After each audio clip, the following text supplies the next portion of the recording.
How do we know that's the same fence?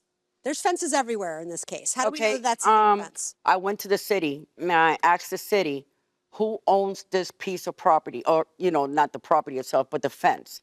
They claimed that there was no city limits, permits pulled for herself, my side, or the gentleman up front. There was no permits pulled. Well, then what's this permit for a fence pole? This is how I'm going to tell you what happened. So when I went to Volusia County property, okay, to verify what's going on, if you look on there towards the bottom of it, is where it says permits held by the address. So on mine, it shows that I hold the permit for... So it's a county permit rather than a city permit. Correct, because Right, at so the that city had time no in record. 2003, they were not scanning in permits. Right, I understand that. My question is, there are fences everywhere. How do we know that it is the same fence? Because the law is, which I don't know if it's like that everywhere, but the law is that when you put up a fence, the ugly side faces you, the pretty side faces the neighbor. And those are legal terms. Ugly side, pretty side. Okay. That's how you define whose fence is what. Right, and your counterclaim, Ms. Maldonado, you want back the money you spent for the tree removal services and the boom lift because you did it at her behest and now she's not happy? Yes, because I was trying to be neighborly. Right. Okay. And honestly, I'll be so honest with you. It's not even about the money. It's to show her, listen, just like herself, her husband was military, he passed away. My husband was military, he passed away. We're both hurting, okay? The only difference is I have a 10-year-old daughter that I have to take care of also. In the midst of the past 3 years, I have lost my husband, I lost my father, and I have a 72-year-old mom that I have to take care of. I went beyond means to clean out a danger. Yes, it was for both of us. At no given moment have I ever said to her, listen, because of this branch, I need to do this. I need you to pay me half of it, okay?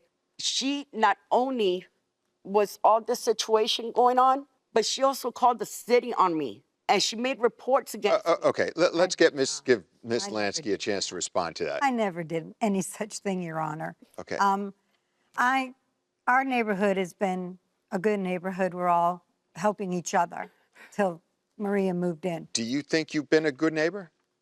I tried to get with her to talk about this bill, Your Honor. She ordered me off her property. She won't answer the phone. I just wanted her to maybe make payments, you know, because I knew her situation too. So I couldn't do anything. Well, what kind of neighbor were you before all we're a wonderful neighborhood. So she just was screaming for you to get off her property? Everybody around her doesn't want anything to do with her, Your Honor. I just want to be left alone. I don't want anything to do with her.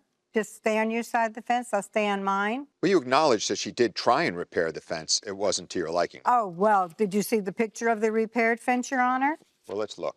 No. Is that the one? Yes, that's it. Okay. That's what she called. So where's the area that she repaired? If you can point it out. It's two kinds of wood. Yeah, one's taller than the other, but is that... Okay, this is the fence here that, this whole piece in here, when the tree came down, it broke it out.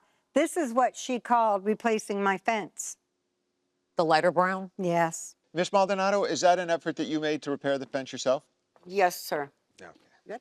Yeah. All right. Okay, thank you, ladies. The parties are excused while we deliberate in this matter. We have deliberated and we reached a unanimous verdict. Now, neighbor disputes are never fun for the people involved. So neighbors have to be a little flexible. And it sounds like Miss Maldonado was kind of flexible, and maybe Miss Lasky, you were a little bit uptight. That said, you have not met your burden with respect to the damage to the fence because we don't even know if you even own that fence based upon the evidence here.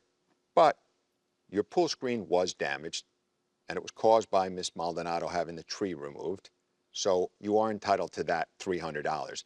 At least understand that you have to be a little more flexible with your neighbor, okay? The verdict of the court is $300 in favor of the plaintiff. With respect to the cross complaint, you really haven't met your burden here. That's dismissed. That's the verdict of this court.